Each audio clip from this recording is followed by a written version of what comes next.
तो दोस्तों सबसे पहले हम आपको बताना ये चाहते हैं कि ऑटोमेशन एंड सीएनसी मशीन होती क्या चीज़ है। तो ये सबसे इंपॉर्टेंट चीज़ होती है किसी भी सब्जेक्ट को पढ़ने के लिए। सबसे पहले उसका इंट्रोडक्शन हम जानते हैं कि ऑटोमेशन और सीएनसी में अंतर क्या होता है। ऑटोमेशन का मतलब होता है ऑटोमेटिक। ऑटो मीन्स जो स्वयं हो और मेटिक मीन्स जिसमें गति हो। तो ऑटोमेटिक मीन्स स्वयं की गति, स्वयं की मतलब खुद की गति से चलने वाले यंत्र को हम लोग कहते हैं स्वचालन। और दूसरा NC machine means numeric control machine. तो सबसे पहले हम स्वचालन के द्वारा एनसी मशीन को संचालन भी करते हैं। तो सबसे पहले हमको जानना यह है कि स्वचालन कहते किसे हैं। तो स्वचालन का तात्पर्य यह है कि इसके द्वारा विभिन्न प्रकार की मशीनों को स्वयं निर्देशों एवं प्रोग्रामों का प्रयोग करके चलाया जाए। तो यहाँ पर हुआ कि स्वचालन शब्द की जो उत्पत्ति है सबसे पहले ये ग्रीक में हुई और इसका अर्थ होता है कि स्वयं के प्रयोगों द्वारा घूमना। तो हम ये कह सकते हैं कि इन प्रकार की मशीनों पर किसी भी प्रकार के मानवीय हस्तक्षेप का प्रयोग नहीं किया जाता और यह ऐसी यंत्रावली है जो स्वयं चलती है। इससे किसी भी प्रकार के सहयोग की आवश्यकता नहीं पड़ती, मीन्स जैसे कि मानवीय हस्तक्षेप। लेकिन ये एक तर्क भी है कि बिना मानवीय हस्तक्षेप की कोई भी मशीन कार्य नहीं कर सकती। लेकिन हम ये कह सकते हैं कि प्रोग्रामिंग और निर्देशों के जो सेट होंगे वह मशीन स्वयं ही उसको पढ़ के कार्य करेगी, लेकिन उसके कंट्रोल सिस्टम या कंट्रोल निकाय पर हमेशा ही मानवीय हस्तक्षेप का प्रयोग होता है। तो स्वचालन को हम ये सीधे तौर पर कह सकते हैं कि इसके द्वारा जो यंत्रावली होगी वह स्वयं कार्य करेगी विभिन्न प्रकार के प्रोग्रामिंग और निर्देशों के सेटों के द्वारा। यहाँ पर एक फिगर हम दिखा सकते हैं आपको। जैसे आप देखिए यहाँ पे एक यहाँ प्रक्रम रखा गया है और प्रक्रम के ऊपर लिखा है सामयिक श्रम ऑटोमेटिक मशीन। तो हम सामयिक श्रम के द्वारा भी हम प्रक्रम कर सकते हैं, ऑटोमेटिक मशीन के द्वारा भी प्रक्रम कर सकते हैं। मतलब प्रक्रम की जो क्रिया है वो दोनों प्रकार से की जा सकती है, मानवीय श्रम के द्वारा भी और automatic machine means this is a manual handling and this is a machine handling. तो यहाँ मशीन के द्वारा इसको प्रोसेस कराया जा रहा है, यहाँ पे मैनुअली इसको प्रोसेस कराया जा रहा है। और यहाँ पे आप देखना प्रारंभिक कार्य unit means basic work unit. Basic work unit आपका क्या है और संपूर्ण क्या है, मतलब कि जो कार्य का जो यूनिट है, जो हम कार्य जहाँ से शुरू कर रहे हैं उसके ऊपर किस प्रकार का प्रोसेस किया जा रहा है। हम कार्य शुरू तो कर रहे हैं लेकिन हम उसमें प्रक्रम किस प्रकार का लगाएंगे, चाहे वो मानव के हस्तक्षेप के द्वारा लगा रहे हों या मशीन के प्रयोग करके द्वारा लगा रहे हों, और कार्य हमारा संपूर्ण हो गया। तो आप देख सकते हैं यहाँ पर मैनुअली भी कार्य किया जा रहा है और यहाँ पर मशीन के द्वारा भी किया। तो यहाँ पर प्रक्रम जो होगा वो दोनों प्रकार से चलता है, वो चाहे मानवीय हस्तक्षेप का प्रयोग करके किया जाए या मशीनों का प्रयोग करके किया जाए। तो यहाँ पर देखिए प्रक्रम दोनों प्रकार से हो रहा है और ये संपूर्ण कार्य में परिवर्तित हो जा रहा है, सामयिक श्रम का प्रयोग करके, ऑटोमेटिक मशीन का प्रयोग करके, और ये प्रारंभिक कार्य संपूर्ण कार्य में परिवर्तित हो जा रहा है इन दोनों का प्रयोग करके। तो हम ये कह सकते हैं कि इसमें इस चैप्टर में ऑटोमेशन में हम ऑटोमेटिक मशीनों का प्रयोग करके प्रक्रम को संचालित करते हैं और ये संपूर्ण कार्य में परिवर्तित हो जाता है। तो स्वचालित निकाय के द्वारा सभी प्रकार के मशीन के उपकरण आ जाते हैं और उनके ऊपर किसी भी प्रकार का कोई मानवीय हस्तक्षेप नहीं होता है। अब आते हैं स्वचालित निकाय। स्वचालित निकाय का मतलब होता है कि हमें जो निकाय सिस्टम, स्वचालित निकाय मीन्स ऑटोमेटिक सिस्टम, मतलब कौन कौन से ऐसे सिस्टम हैं जो स्वचालित निकाय पर कार्य कर रहे हैं। जैसे आपके स्वचालित machine tool, automatic machine tool, स्वचालित transfer line, automatic transfer line, स्वचालित असेंबली निकाय, ऑटोमेटिक असेंबली सिस्टम, औद्योगिक रोबोट, इंडस्ट्रियल रोबोट, स्वचालित मटेरियल हैंडलिंग एंड स्टोरेज निकाय, automatic material handling and storage system, automatic निरीक्षण निकाय मीन्स ऑटोमेटिक इंस्पेक्शन सिस्टम, गुणवत्ता नियंत्रण के लिए। गुणवत्ता का मतलब होता है क्वालिटी एश्योरेंस के लिए। अब ये देखिए यहाँ पर 6 प्रकार के स्वचालित निकायों का उदाहरण दिया गया और ये सारी चीज़ें पूर्ण तरीके से स्वचालन को प्रदर्शित करती हैं। और ये भी कह सकते हैं कि स्वचालन उत्पादन प्रक्रम में तकनीकों का संग्रह होता है जिसमें कंप्यूटर प्रोग्राम की सहायता से मशीन क्रिया संपन्न होती है। अब ये जान लीजिए कि जो स्वचालन होगा वह निर्देशों एवं प्रोग्रामों के सेट के द्वारा होगा, लेकिन निर्देशों और प्रोग्रामों के सेट को चलाने के लिए हमें एक विद्युतीय कंप्यूटर की आवश्यकता पड़ेगी। तो विद्युतीय कंप्यूटर द्वारा सारे निर्देशों प्रोग्रामों के सेट को एक जगह नियंत्रित किया जाएगा और तब उसकी क्रिया को संचालित किया जाएगा। तो हम ये कहेंगे कि उत्पादन एवं स्वचालन का संबंध उद्योगों से जुड़ा हुआ है। उद्योग वह स्थान है जहां पर हम अपने कच्चे पदार्थ को विभिन्न प्रक्रमों से गुजारते हुए उसे उत्पाद में परिवर्तित करते हैं।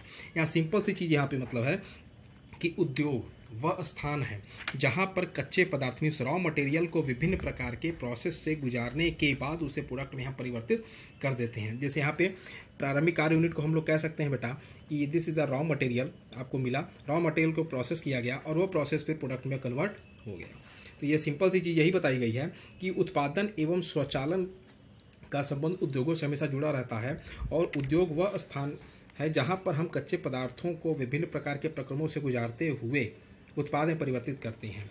मानव श्रम मीन्स मैनुअल वर्क, मशीन, मुद्रा मीन्स मनी, पदार्थ मीन्स मटेरियल, बाजार मीन्स मार्केट के समन्वय, नियोजन, निर्देशन, नियंत्रण तथा प्रोत्साहन के द्वारा ही हम विभिन्न प्रकार के पदार्थों की प्राप्ति करते हैं। और जब इन सभी चीज़ों को हम एकत्रित करते हैं means 5M rule, means 5M rule आप पढ़े भी हैं। 5M आपका सबसे पहला होता है मनी, उसके बाद होता है मटेरियल, फिर होता है मशीन, फिर होता है मार्केट, फिर होता है मैन। इन पांचों का प्रयोग करके जब हम इनको कंपाइल कर देंगे, असेंबल कर देंगे, तब यह उद्योग के निर्माण में सहायक हो जाएंगे। तो अब इसके दूसरी चीज़ हम देखते हैं, यहाँ पे एक और चार्ट दिखाया गया है। चार्ट में आप देख सकते हैं हम लोग कि यहाँ पर इंडस्ट्री को चलाने के लिए 5 प्रकार के M का प्रयोग किया जा रहा है।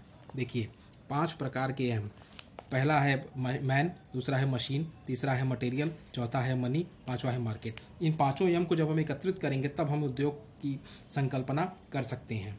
और फिर आप यहाँ देखेंगे पथ का मतलब होता है रास्ता फॉलो करने के लिए, और यहाँ पर होता है 5P, planning, execution, controlling, coordination, motivation. Planning का मतलब हो गया यहाँ पर कि हम किसी भी कार्य को करने से पहले उसकी प्लानिंग करते हैं एक नियोजित ढंग से उसको पूर्ण करने के लिए। एग्जीक्यूटिंग मीन्स उसको सही प्रकार से निर्देशित करने के लिए। कंट्रोलिंग मीन्स उसका नियंत्रण करने के लिए। कोऑर्डिनेशन मीन्स संयोजन करने के लिए सभी लोग का। और फिर मोटिवेशन, उनके ऊपर हमेशा अभिप्रेरणा है। सभी लोग जानते हैं कि बिना अभिप्रेरणा के किसी भी कार्य को करना आसान नहीं होता। और जब इन सारी चीज़ों को हम प्रोसेस में तब्दील करते हैं तब हमें प्रोडक्ट प्राप्त होता है। तो हमें कह सकते हैं कि मैन, मशीन, मटेरियल, मनी और मार्केट को जब हम 5P या 5P के साथ जब कंपाइल कर देते हैं तो प्रोसेस बनता है और वो प्रोसेस फिर प्रोडक्ट में परिवर्तित हो जा सकता है। तो हम ये कह भी सकते हैं कि 5M मीन्स 5M तथा 5P मिलकर किसी भी उद्योग का निर्माण करते हैं। तो किसी भी उद्योग को चलाने के लिए इन 5 प्रकार के M का प्रयोग करना पड़ता है और in planning, executing, controlling, coordination, motivation की आवश्यकता पड़ती है। तो यह प्रोसेस बन के फिर प्रोडक्ट में परिवर्तित हो जाता है और इन्हीं की वजह से हमें स्वचालन की क्रिया संचालित होती है। मैन चाहिए उस प्रक्रम को संचालित कराने के लिए, मशीन चाहिए उस पर कार्य करने के लिए, मटेरियल, रॉ मटेरियल, कच्चा पदार्थ जिसका प्रयोग करके हम उत्पाद का निर्माण करेंगे, मनी उसको खरीदने के लिए, उसको बेचने के लिए, मार्केट जहां पर हमारे बने हुए उत्पाद को हम बेच सकें। प्लानिंग का मतलब होता है सुनियोजित ढंग से, मीन्स उसका प्लान करके। एग्जीक्यूट मीन्स उसको दिशा निर्देशित करके। कंट्रोलिंग उस पर नियंत्रण करके। कोऑर्डिनेशन मीन्स उसका संयोजन करके। मोटिवेशन मीन्स होता है उसको अभिप्रेरित करके कि आप और अच्छे प्रकार से कार्य कर सकते हैं। ये एक मोटिवेशन है और इस प्रोसेस को आराम से, आसानी से किया जा सकता है, तब जाके हमें प्रोडक्ट की प्राप्ति होती है। अब हम आते हैं स्वचालन पर। तो हम ये कह सकते हैं कि स्वचालन उत्पाद की वह कला है जिसके अंतर्गत हम मैकेनिकल, इलेक्ट्रॉनिक तथा कंप्यूटर पर आधारित उपकरणों का प्रयोग करके किसी संस्थान में उत्पाद को आसानी से नियमित और नियंत्रित करते हैं। मतलब हम सिंपल सी चीज़ कह सकते हैं कि it is a combination of civil branch, it is a combination of mechanical, it is a combination of electronics and computer. मतलब अगर सबको सम्मिलित रूप में हम रखें, जैसे अगर मैकेनिकल का हम प्रयोग कर रहे हैं तो मैकेनिकल के विभिन्न प्रकार के उपकरणों को यूज करेंगे।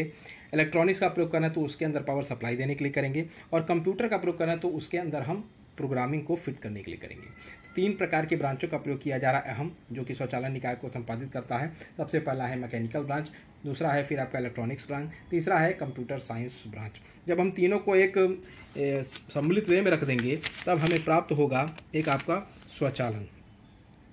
अब आता है स्वचालन का विकास। स्वचालन के विकास में हम देख रहे हैं कि स्वचालन का अर्थ तात्पर्य है कि मशीनों का युग। मशीनों का युग कब से हमको मिला? सबसे पहले देखिए, अगर इसको विकास में हम देखते हैं तो सन 14वीं से 1500 में धातु कार्यों में जल की शक्ति का प्रयोग किया गया। 1500 से 16वीं में लेथ की खोज करके लकड़ी को काटने के लिए क्रियान्वित किया गया। फिर 1650 से 1850 में धातु प्रक्रम के लिए लेथ ड्रिलिंग मशीन का निर्माण हुआ। ड्रिलिंग मशीन का निर्माण किया गया। फिर 1800 से 1850 में टेक्सटाइल उद्योग के लिए ऑटोमेटिक लूम की खोज की गई। 1925 में रोबोट की खोज की गई। 1930 में मास प्रोडक्शन के लिए ट्रांसफर मशीन की खोज। मास प्रोडक्शन बहु में जो हम लोग मास करते हैं, मतलब बहुतायत के लिए मास प्रोडक्शन। और ट्रांसफर मशीन्स में ट्रांसफर लाइंस, जो कि एक स्थान दूसरे स्थान तक पहुंचाने की क्रिया करते हैं। मास प्रोडक्शन बहुत ज़्यादा कहीं हो रहा है, अधिक में, तो उसमें जो भी मटेरियल बनते हैं उनका प्रोडक्शन जो हो रहा है उसको एक स्थान से दूसरे स्थान तक पहुंचाने के लिए हम ट्रांसफर लाइंस का प्रयोग करते हैं, और यहाँ पर ट्रांसफर मशीन की खोज की गई। फिर है 1940-1950 में transistor, electronic computer, digital computer की खोज की गई। 1950 से 1960 में न्यूमेरिकल कंट्रोल का मशीन से प्रयोग किया गया, जो आगे चलकर सीएनसी में परिवर्तित हो गया। 1960 से 1970 में इंटीग्रेटेड सर्किट, औद्योगिक रोबोट एवं प्रोग्रामिंग लॉजिक कंट्रोल की खोज की गई। फिर 1970 से 1980 में मिनी कंप्यूटर तथा उत्पादन प्रक्रम जैसे वेल्डिंग संयोजन में रोबोट का इस्तेमाल किया गया। 1980 से 1990 में आर्टिफिशियल इंटेलिजेंस की खोज की गई। फिर 1990 से 2000 में कंप्यूटर इंटीग्रेटेड मैन्युफैक्चरिंग या रोबोट मैन्युफैक्चरिंग की खोज की गई। तो हम ये कह सकते हैं कि हमारे पास जो भी चीज़ें हमको मिलने लगी वो सब हमें 2000 के बाद से पूर्णतः उत्पादन स्वचालित हो गया। मतलब 1990 से 2000 के बीच में computer integrated manufacturing, robot manufacturing. Computer integrated का मतलब होता है जोड़। यहाँ पर जोड़ा जाता है डिजाइन को मैन्युफैक्चरिंग के साथ, तो इसे कहते हैं कंप्यूटर इंटीग्रेटेड मैन्युफैक्चरिंग। और रोबोट मैन्युफैक्चरिंग की खोज हुई, और इसके बाद से सारी क्रियाएँ आपकी स्वचालन में क्या हो गई, परिवर्तित हो गई। तो हम ये कह सकते हैं कि स्वचालन की क्रिया पूर्णतया परिवर्तित हो गई है आपकी। फिर है स्वचालन के अवयव। अब हम आते हैं स्वचालन के अवयव को समझने के लिए। स्वचालन के जो अवयव होते हैं 3 भागों में विभाजित किए गए हैं। पहला है शक्ति स्रोत, दूसरा है स्वचालन मशीनें, फिर है फीडबैक आपका कंट्रोल। तो शक्ति स्रोत में सबसे पहले हम जानते हैं पावर सोर्स। अगर पावर सोर्स हमको नहीं मिलेगा तो हम मशीनों को चलाने की संकल्पना नहीं कर सकते। तो शक्ति स्रोत में किसी भी निकाय को कार्यकारी बनाने के लिए उसमें शक्ति स्रोत की आवश्यकता होती है। शक्ति स्रोत के रूप में सामान्य विद्युत स्रोत का प्रयोग किया जाता है। सामान्य पावर सप्लाई में जनरल पावर सप्लाई का प्रयोग करके हम मशीनों को चलाने की क्रिया करते हैं। विद्युत शक्ति को विभिन्न शक्ति संयंत्रों से प्राप्त करते हैं। मीन्स अगर हमारे पास पावर सोर्स नहीं रहेगा तब हम कंप्यूटर को या कंट्रोल सिस्टम को चलाने के लिए सोच भी नहीं सकते। फिर है स्वचालन मशीनें। सबसे पहली चीज़ है विभिन्न अवयवों को बनाने हेतु ऑटोमेटिक मशीनें। फिर है गुणवत्ता नियंत्रण के लिए ऑटोमेटिक निरीक्षण निकाय। फिर है विभिन्न अवयवों के संयोजन के लिए ऑटोमेटिक असेंबली मशीन। फिर है औद्योगिक रोबोट। फिर है स्वचालित पदार्थ स्थानांतरण एवं भंडारण निकाय। तो स्वचालन मशीनें भी देखिए, स्वचालन में से ऑटोमेटिक मशीन्स, हमको पावर सोर्स मिल गया। अब पावर सोर्स के द्वारा हम ऑटोमेटिक मशीन्स को हम चलाएंगे कैसे। विभिन्न अवयवों को बनाने के लिए ऑटोमेटिक मशीनों का प्रयोग किया जाता है। विभिन्न अवयव मीन्स एलिमेंट्स, विभिन्न प्रकार के एलिमेंट्स को बनाने के लिए ऑटोमेटिक मशीन का प्रयोग किया जाता है। भाई ऑटोमेटिक मशीन का प्रयोग करेंगे तो हमें कम समय में अति गुणवत्ता के साथ वो मटेरियल्स को बना के दे देगी। गुणवत्ता नियंत्रण ऑटोमेटिक परीक्षण निकाय, मतलब कि क्वालिटी को इम्प्रूव करने के लिए, क्वालिटी को एक क्या कह सकते हैं, एक लिमिट देने के लिए, क्वालिटी पर हम नियंत्रण करने के लिए एक ऑटोमेटिक निरीक्षण निकाय, ऑटोमेटिक कंट्रोलिंग सिस्टम हम बनाते हैं, इंस्पेक्शन सिस्टम बनाते हैं जो उनको इंस्पेक्ट करता है। विभिन्न अवयवों के संयोजन के लिए automatic assembly line machine. Automatic assembly का मतलब होता है विभिन्न प्रकार के पदार्थ हैं वो अलग अलग स्थानों पर रखे गए हैं और उनको एक स्थान पर रखकर उनके कल पुर्जों को एक साथ जोड़ने की प्रक्रिया आपकी असेंबली कहलाती है। असेंबल मीन्स एक ही जगह पर इकट्ठा करने की प्रक्रिया, असेंबल। जैसे हम कहीं पर गए और भीड़ इकट्ठा हो गई तो हम लोग सभी लोग कहते हैं असेंबल हो गए। असेंबल का मतलब यहाँ पर सारे लोग एक ही स्थान पर एक ही चीज़ के लिए इकट्ठा हुए हैं तो उसे कहते हैं असेंबल। और इसी प्रकार से ऑटोमेटिक असेंबली मशीन होती है। तो विभिन्न अवयवों के संयोजन का मतलब होता है इकट्ठा करना, उनको जोड़ना, संयोजित करना। तो विभिन्न संयोजन अवयवों के संयोजन के लिए ऑटोमेटिक असेंबली मशीन। फिर है औद्योगिक रोबोट, इंडस्ट्रियल रोबोट, स्वचालित पदार्थ स्थानांतरण और भंडारण निकाय। स्वचालित ऑटोमेटिक मटेरियल ट्रांसफ़र एवं स्टोरेज सिस्टम, मतलब कि हम ऑटोमेटिक तरीके से मटेरियल का ट्रांसफ़र भी कर सकते हैं, उनको एक स्थान पर स्टोर भी कर सकते हैं। तो इन सभी चीज़ों के लिए हम स्वचालित पदार्थ स्थानांतरण भंडारण निकाय का प्रयोग करते हैं। फिर आता है फीडबैक कंट्रोल, जो कि बहुत अति महत्वपूर्ण। फीडबैक का मतलब होता है उसका क्या हमको आउटपुट मिल रहा है, फीडबैक कंट्रोल। तो यहाँ पर हम कह सकते हैं कि किसी भी स्वचालित निकाय के लिए ये एक रीढ़ की हड्डी की तरह कार्य करता है। Means it is a backbone of a automatic system. तो इसमें निम्न अवयव होते हैं, सेंसर जो पढ़ा जा चुका आपको, एनालाइजर, एक्चुएटर और ड्राइव्स। तो यहाँ पे सबसे पहली चीज़ है सेंसर। सेंसर मतलब होता है कि यह किसी भी चीज़ को सेंस कर लेता है। सेंसर का नाम ही हम जान सकते हैं, सेंस करने की क्रिया। सेंसर किसी स्वचालन निकाय का पहला सबसे महत्वपूर्ण अंग होता है।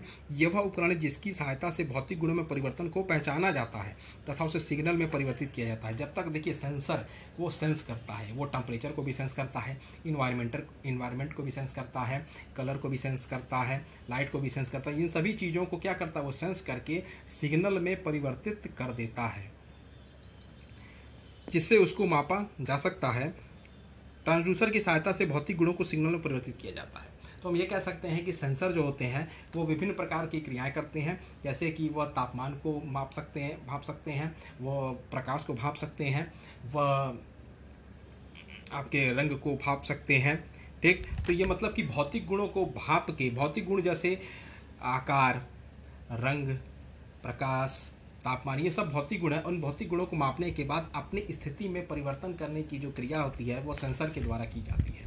तो हम ये कह सकते हैं कि स्वचालन के 3 प्रकार के मुख्य अवयव होते हैं। सबसे पहला होता है आपका ऑटोमेटिक मशीन, पावर सोर्स, शक्ति स्रोत। दूसरा है आपका स्वचालित मशीनें और तीसरा होता है फीडबैक कंट्रोल। तो इन 3 प्रकार के द्वारा हम स्वचालन के निकाय को क्या करते हैं, विभाजित करते हैं और इनके अवयव को सम्मिलित करते हैं। तो ये 3 प्रकार के अवयव बहुत इंपॉर्टेंट है स्वचालन की प्रक्रिया को आगे बढ़ाने के लिए। सबसे पहला है आपका पावर सोर्स, जिसे हम लोग कहते हैं शक्ति स्रोत। दूसरा है आपका ऑटोमेटिक मशीन, स्वचालित मशीनें। तीसरा है आपका फीडबैक कंट्रोल। इन तीनों चीज़ों के हमेशा असेंबल रूप को ही हम स्वचालन की संज्ञा दे सकते हैं। अगर इन तीनों चीज़ों में से एक भी चीज़ अगर नहीं रहती है तो हमारे स्वचालन की प्रक्रिया संपूर्ण नहीं होती है और वो प्रक्रिया वहीं पर समाप्त हो जाएगी। धन्यवाद।